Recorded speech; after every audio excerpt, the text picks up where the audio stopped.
So on the surface, South Africa just got some fantastic economic news. But, don't pop the champagne just yet. Because a massive cost of living shock is brewing, and it's about to hit everyone's wallet. And I mean hard. Okay, let's dive into this and unpack why this good news on inflation really isn't going to feel so good for very long. 3%. This is the number that should have had us all breathing a huge sigh of relief. The official inflation for February landed at exactly 3.0%. Now, what's amazing here is that this hits the Reserve Bank's new inflation target dead center. I mean, for a central bank, this is a picture-perfect textbook outcome. But if inflation is so perfectly under control, why does it feel like there's a huge storm gathering just over the horizon? Well, that is the big question we're tackling today.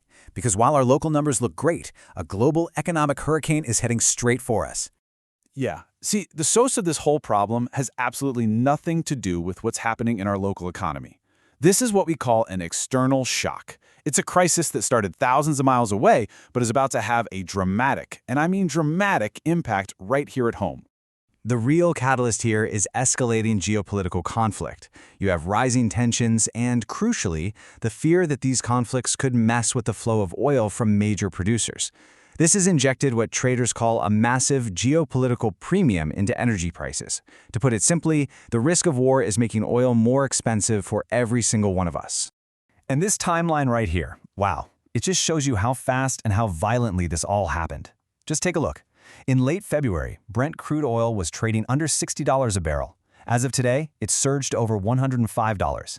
That's a staggering jump in just a few short weeks. So how does a global problem like that hit us right here? Well, the first and most brutal impact is always felt directly at the petrol station. You might want to brace yourselves for this one. These are projected to be some of the largest single-fuel price increases in South African history. Petrol is set to jump by over 4 rand. But the crucial one, the number that's going to send shockwaves through the entire economy, is the price of diesel. Just look at that, a staggering hike of more than 7 rand per liter.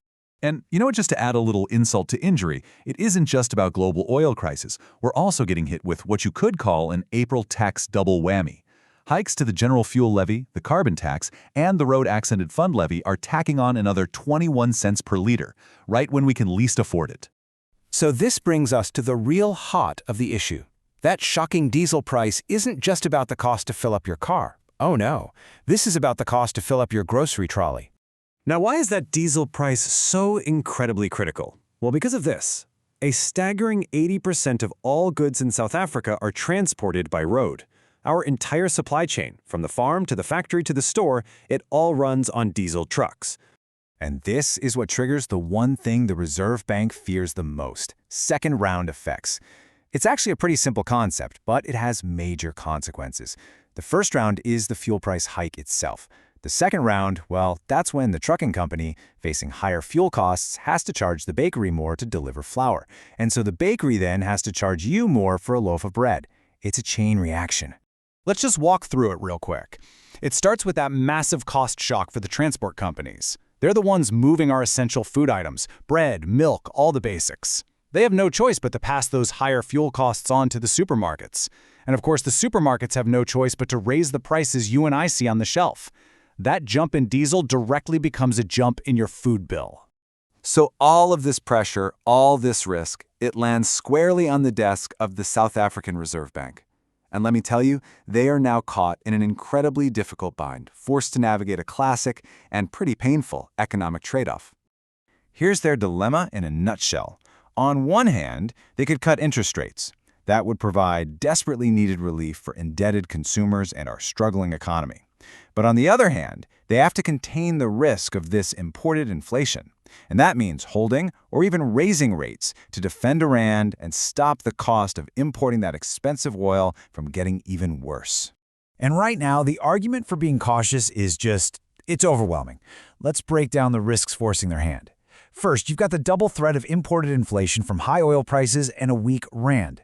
Then, there are new global trade tensions to worry about. On top of that, South African consumers are incredibly vulnerable and super reliant on credit. And finally, you have extreme market volatility. I mean, just last week, foreign investors pulled over 41 billion rand from our bond market. So faced with this perfect storm, the central bank is really forced to take a defensive stance. The current interest rate is 6.75%, and the most prudent thing to do is to keep it right there as a shield against all this incoming chaos. So the bottom line is this: we are now in what economists call a hawkish pause.